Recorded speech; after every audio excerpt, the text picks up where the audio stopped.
Michelle Coles is an award-winning young adult novelist, former civil rights attorney with the U.S. Department of Justice, and public speaker.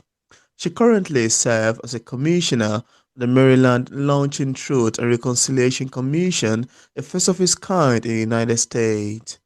She is a proud alumna of Howard University School of Law, where she graduated as valedictorian of her class at the University of Virginia. Our goal in writing is to empower young people by educating them about history and giving them the tool to shape their own destiny. A debut young adult historical fiction novel, Black Was the Ink, was published with two books and imprint of Lee and Low Books, November 2nd, 2021. Black Was the Ink received numerous awards including the 2022 Great for American Book Prize, a 2022 Skipping Stone Award, a 2023 The Margin Award, and the 2019 New Vision Award honor. And in today's episode of Auto Interview, it's my utmost pleasure, joy and excitement to have on the show today, Michelle Coles. How are you doing today, Michelle? Lovely to have you on. Thank you. I'm doing great. It's a little rainy over here, but other than that, I'm doing great. Quite amazing, actually, that we're here to sit down across continents and have this beautiful conversation. So, again, I want to say thank you for joining me today. Thanks for Yeah, having me. absolutely. So, Mitchell, we are going to get into the nitty-gritty of what inspired you to write Black Walks the Ink, of whom I found the title name to be quite beautiful and quite awesome. It's captivating even at least now. But then you've been a writer now for the past 10 good years. I wanted to ask you, what is your first creative spark as a writer? What led you to embarking on this journey of writing Black Wax the Ink? And how did you come about this title name? If you can run us through the foundation, the making of this book, that'll be great. Sure. So it actually was pretty unexpected for me. I was practicing as an attorney at the U.S. Department of Justice as a civil rights attorney, and I was also a fairly new mom. I had just had my second son in the summer of 2015 Wow. when a really awful racial massacre occurred in the United States in South Carolina at a historically Black church named the Mother Emanuel Church in Charleston, South Carolina. Wow. And a white supremacist went into that church and killed nine parishioners for no reason other than his heart was filled with hate. And I was heartbroken, like many Americans and maybe even people around the world were when this incident happened. And I felt that as Americans, we were not preparing our young people with an understanding of history and their place in history to prevent these types of atrocities. The person who committed the hate crime was a teenager himself, and Wow. and so I could only imagine what type of hateful ideologies had been pumped into him for him to act that way towards complete strangers.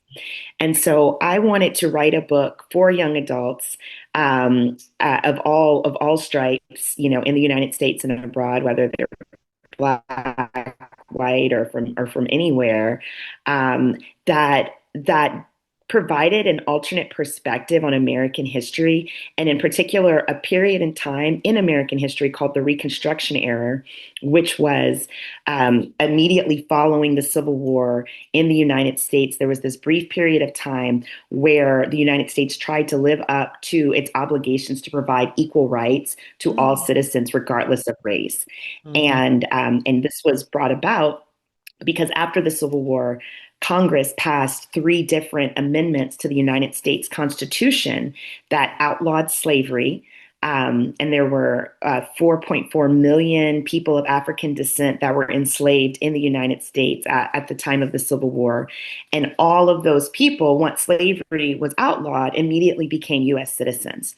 And so these constitutional amendments outlawed slavery and provided that these 4.4 people of African descent would have equal rights, that there would not be a tiered citizen, a second class citizenship in the United States, but that there was one class of citizen, and we would have equal rights and the right to vote.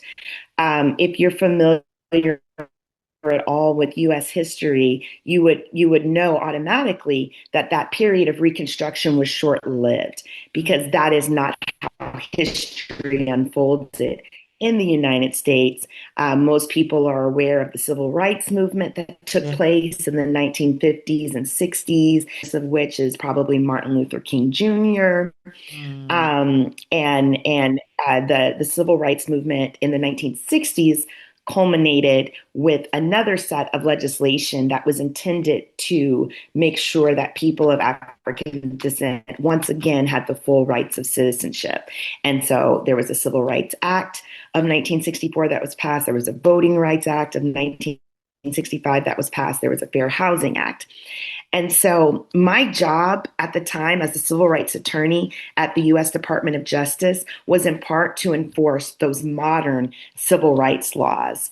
But what I realized is that far too many Americans, I'm sorry, far too few Americans Yeah. knew that we had a previous period of the Reconstruction era where all of those same rights were already given to Black people and to all Americans. And for 100 years, they just weren't enforced.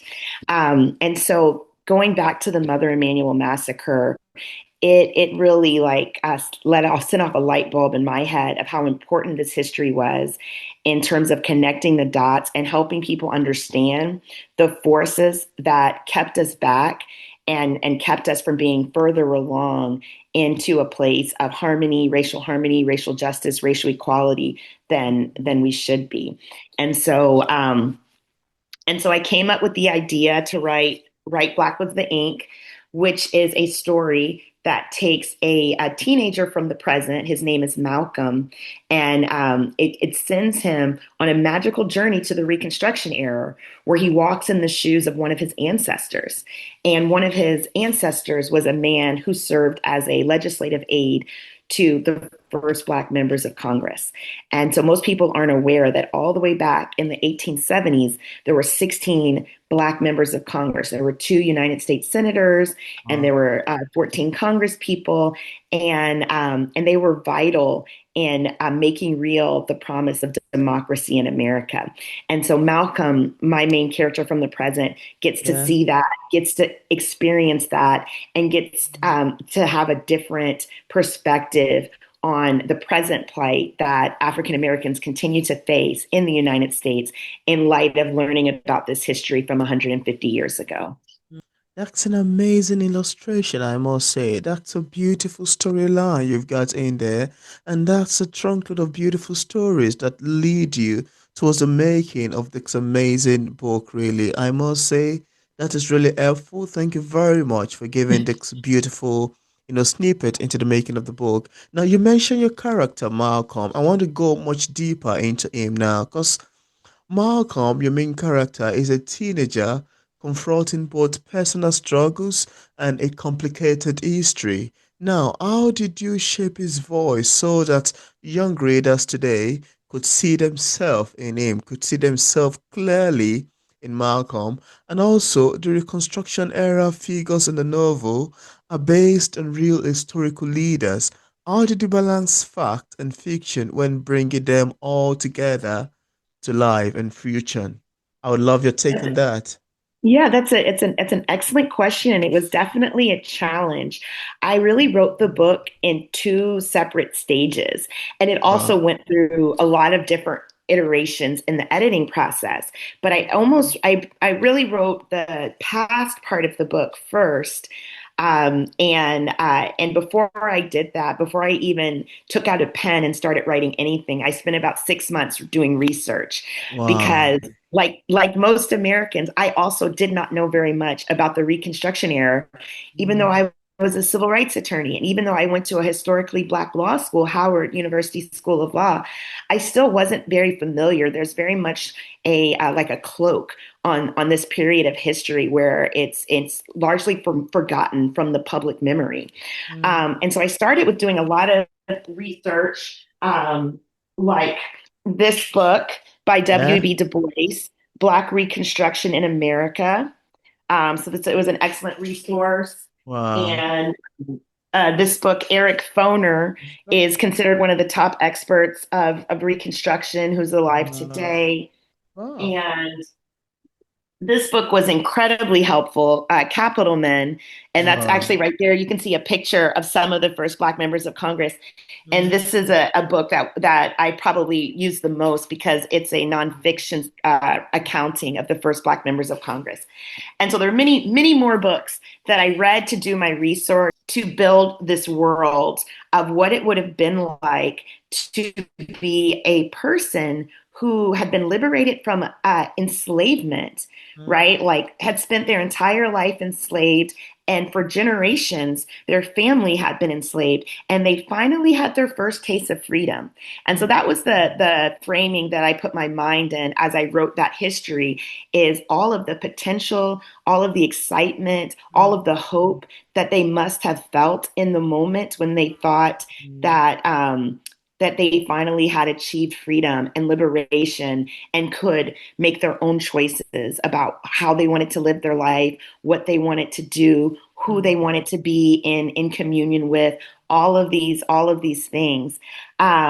And an interesting parallel is at the time I was writing the book, again, yeah. the year was 2015 when I started writing it. And this was towards the tail end of President Obama's presidency. Oh, And we in America, a lot of people, I think, were experiencing a similar feeling of hopefulness around achieving racial equality finally in this country with the election of the first Black president. And so there was this sense of hope. And so I was able to tap into what I thought they might have felt like in the late 1860s, coming out of centuries of enslavement with the hope that a lot of Black Americans felt that they would no longer be subject to government suppression. So I got into that. I got into that mindset. I got to know a lot about who the characters, the real life characters were, yeah. what shaped them and their background experiences. One of the things that I found particularly interesting was of the 16 Black members of Congress in the 1870s, about half of them were born into slavery and about half of them were born free. And so that was Mm, also an interesting dynamic, right? yeah. Like to go from one day being someone's property, being treated at least as if you're someone's property, and Yeah. the law considers you someone's property, to not quite the next day, but within a very short period of time, being an elected member of the United States Congress and standing on the floor of Congress and being able to make arguments on behalf of your community and your Absolutely people interesting. and having a fair stake and say in what your government would look like and how it would execute its functions. Mm, And so that was really fascinating with me to just kind of think about how that mental evolution must have taken place.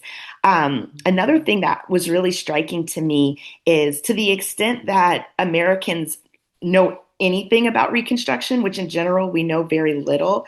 But one thing that I think our curriculum has implied is that Reconstruction was a failure. And a lot of the blame for the failure has often been placed on Black people by saying that they weren't ready for the responsibilities of freedom. And so, what wow. was so fascinating to me is when I was doing my research, not only did I look at these books, but I also went to the Congressional Record, which has transcripts from the actual debates and hearings that were taking place. They have them for every year in Congress, and it's available online. I was able to read the transcripts from the 1870s and the words of the first Black members of Congress. And many of those words I actually used verbatim in Black Was the Ink. If you get a chance to read it, you'll see that I Mm. actually brought in their words because I didn't want it just to be me characterizing them. I wanted them to shine through. And what I saw when I read their words was brilliance, was pure brilliance in their understanding of the law, of philosophy, of rhetoric, of all of these different things. And it just Mm. really struck me. It really struck me is how could these people ever have been slaves? Mm. Right? Like there is Yeah. nothing about them that should have ever been enslaved.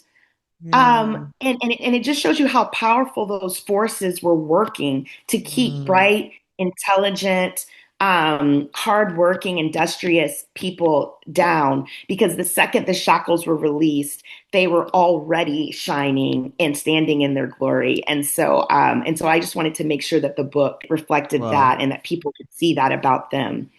Um, and then in terms of the present, I did my best with the present. My civil rights work, um, it did involve youth a lot of the time, and I worked on protecting the rights of young people who were incarcerated, as well as adults who were incarcerated. I did a lot of work around Mm. protecting the rights of people who were incarcerated.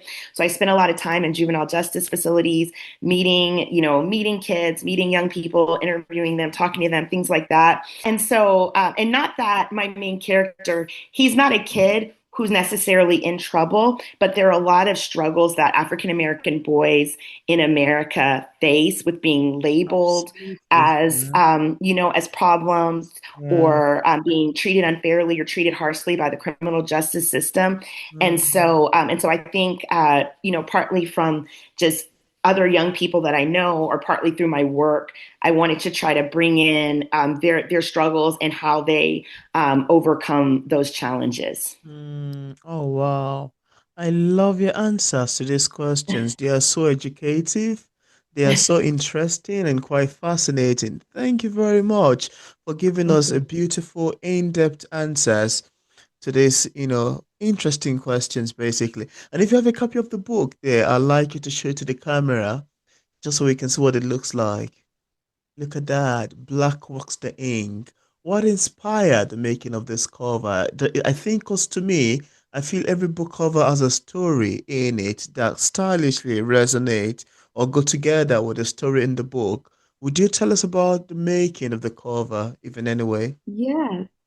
So first of all, the cover was designed and illustrated by a really amazing artist named Justin Johnson.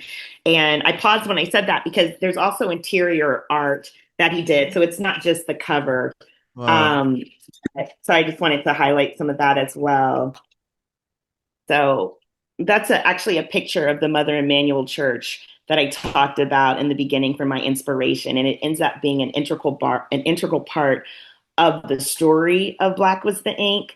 And Wow. what really sparked the idea for the book was when I was doing my research, I learned that the pastor who led the Mother Emanuel Church during the Reconstruction era was a man named Richard Kane. And not only was he the pastor at Mother Emanuel Church, he was also one of the first Black members of Congress. Wow. And so that connection just fascinated me, and that became the seed for the story that I wanted to explore was this church, right? This church ended up being this symbol of something that's here today. In today, the book was written in 2015. So here today, it's still here today in 2025, but the Wow. present is set in 2015. And it was also here in the Reconstruction era in the 1870s is when they got their first brick and mortar church.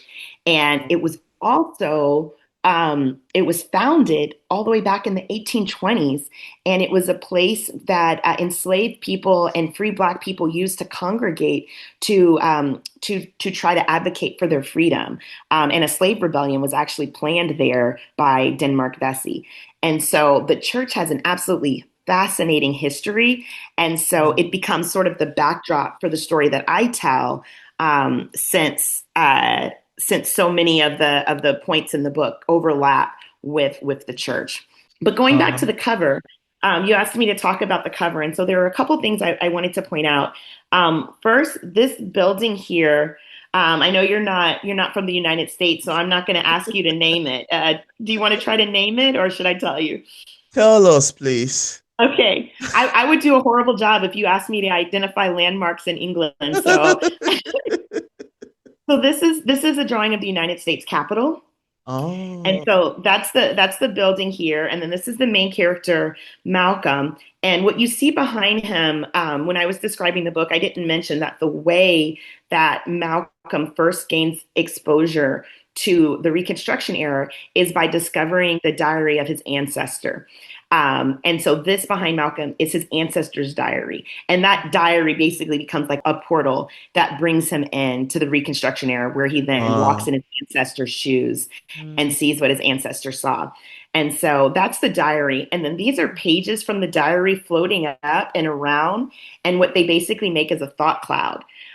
Because they're thought showing you how cloud. learning this history impacted him and really took him from a place of hopelessness Mm, to a place of empowerment, because he wow. knew his history and he understood his place in the story of progress.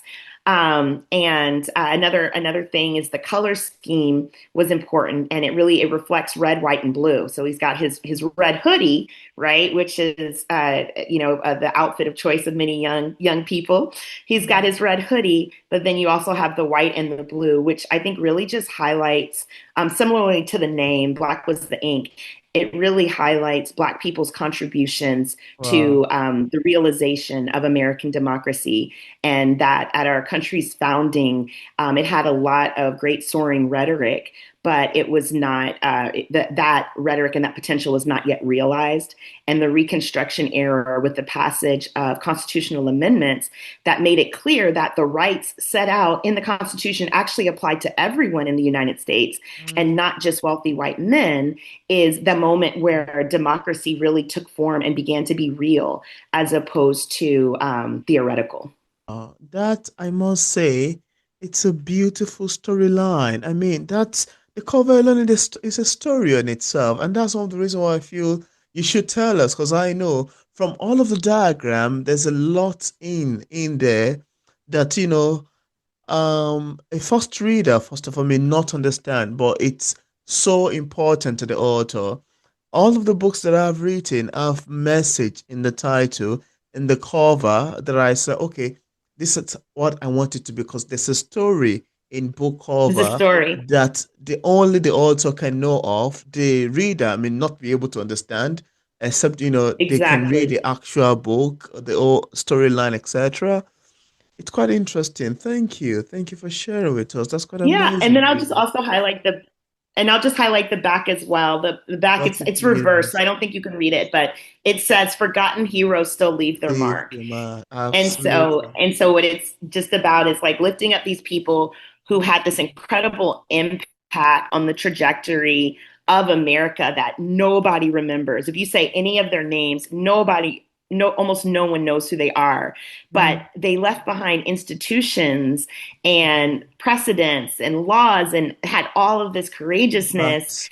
facts. And so, despite the fact that we don't remember them, we are still benefiting from their contributions. Oh, this is such an amazing, beautiful one. Thank you.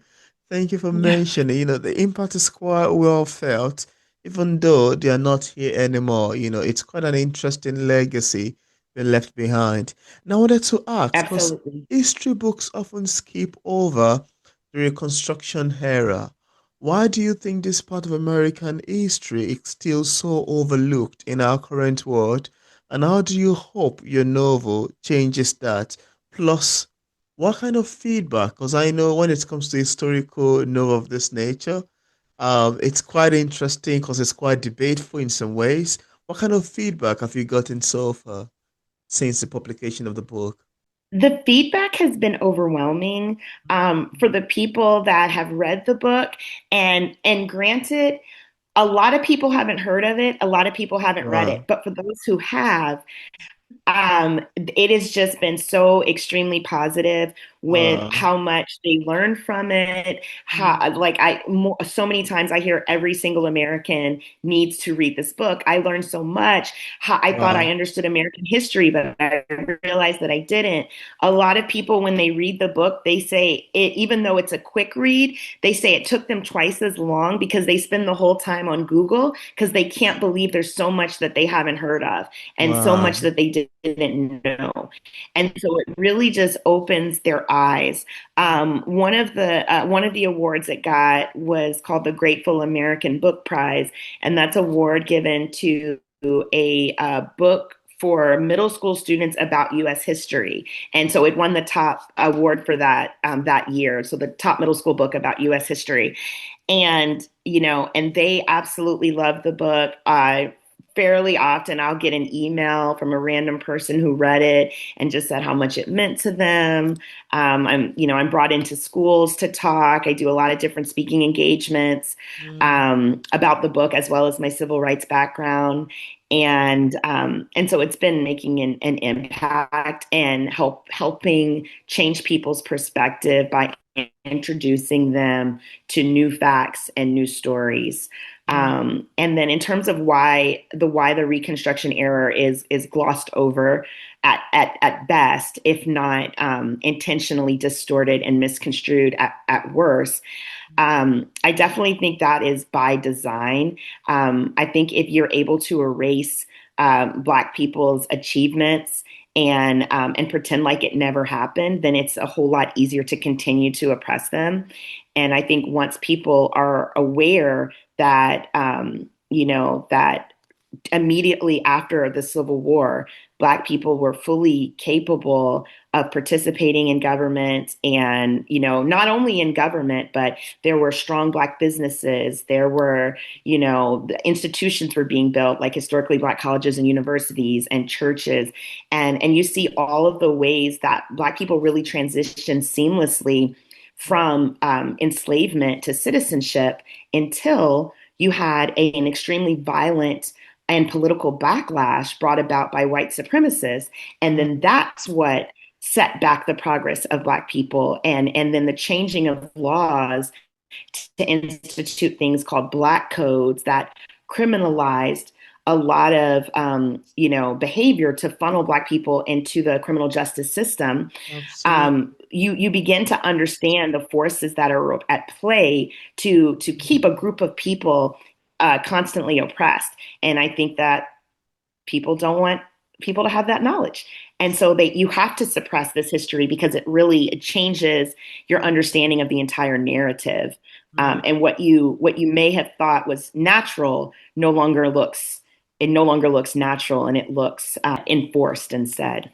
Mm, that's an amazing one, really. And this is so beautiful because I found all of the things you've mentioned so far to be quite educative. It feels as if I'm in a classroom listening to a professor of history, give a beautiful speech, quite interestingly. Thank you very much for sharing, really. Quite Yeah. amazing. Apart from Black Was the Ink, what do you have another book that you've published maybe in the past or you're currently working on? And also, how did your career as an attorney, working in the U.S. Department of Justice, how does it influence the making of this book? Because I think there's a bit of interwovenness in that, There if in is. some ways. I don't know. Tell us. Yes, there absolutely is. For one thing, being an attorney, you get accustomed to doing a lot of writing, and I Yes. think that's probably one of the first steps into being an Yeah. author. Is there's an Yeah. intimidation factor of of writing something, right? Like you see a blank screen, you see a blank piece of paper, Mm. and you're like, I don't know what to put on it, and so then you run away, and then you don't become an author. An attorney, I was accustomed to writing long briefs, writing long documents. So I wasn't a first part of your job is doing research. And because Mm. I write in historical fiction, and I try to write real historical fiction, like really grounded in truth and reality and real people. Mm. I start with the research, and that's where I get comfortable with my story. And so when I actually am ready to put pen to paper and start writing, I'm not Yeah. starting from nothing. I'm starting from this whole wealth of information that it really, my main job becomes how do I organize it, which is another Yeah. skill that attorneys work on is like how to organize your evidence, how to organize your research, all of these things. So I was absolutely using all my skills. Another skill that attorneys have is how to tell a good story. Right? Like it's supposed to be honest, truthful stories, not fiction. I write fiction now, so I get a lot of leeway to make a lot of stuff up. But as an attorney, you have to be persuasive, compelling, and you have to know how to weave a story together to keep your audience engaged. And so I absolutely use all of those different skills and translate them into my work as an author. And the other question you asked me was other things I'm working on. Yes, I'm absolutely. I haven't had anything else published yet, but I do have two other novels that I'm currently working on, Mm. and I intend for all of my novels to be in this genre of young adult historical fiction. I think that's a part of my mission is to Wow. lift up forgotten parts of history to young people and help them connect with their past and their stories, so that it can inform how they see themselves and how they see the world. And Yeah. so one of the next books that I'm working on is actually about the Haitian Revolution. And I think that's another fascinating period in world history that doesn't get a lot of attention for very similar good reason or a bad reason. Yeah, this is really interesting. I love the talk around this beautiful book you've written. Thank you very much for mentioning. And just in case we have some viewers who are currently watching this interview, I would love to get a copy of your book. On what platform is it available on for purchase? It's available on a lot of different platforms. I mean, it's definitely on Amazon.